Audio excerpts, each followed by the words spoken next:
How I Found Out About My Wife's Affair, Part 1. It all started when I was living in South Korea teaching English. I met my wife there, Korean woman, and the relationship started off good.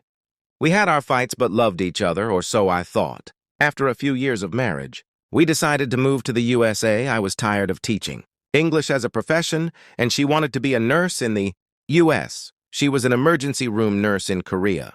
Her English was okay, but she wanted to try to learn it fluently. So before we immigrated, she started studying English and going to an English academy, where she would spend long hours. After a while of her studying there, before we moved back to the US, I started seeing some changes in her. First, there's this messaging app in Korea called KakaoTalk.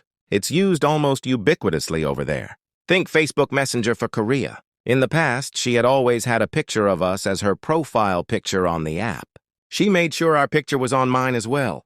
Then one day I noticed she took all of our pictures off the app, and I confronted her about it. I forget what excuse she made, but when I asked her to put our picture back up, there she absolutely would not.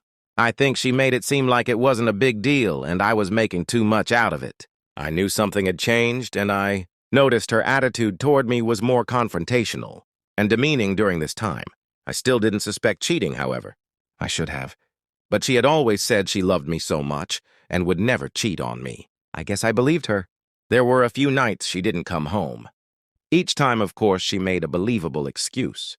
On the night, I found out she had said she would stay the night with her sister because she had to take her sister and her husband to the airport early the next morning. This was probably the third or fourth time. I had to stay at the apartment by myself, and that night, I started feeling lonely, so I messaged her on KakaoTalk. Not only did she not answer my texts on Kakao, I could tell she never even read them because on the app, it lets you know if the message has been seen or not. Later, I found out that she had blocked me, so she never even received the messages. I called and got no answer. I waited a bit longer and called again. Still no answer, of course. Also on Kakao, it will show you who's currently on the app. I saw that her sister, who she said she would stay with, was on the app. I called her sister and asked if she was there and explained that she had told me she was staying there tonight. Her sister seemed shocked, and you could tell by her tone and answer that she didn't know anything about this. She hadn't seen my wife and didn't know where she was.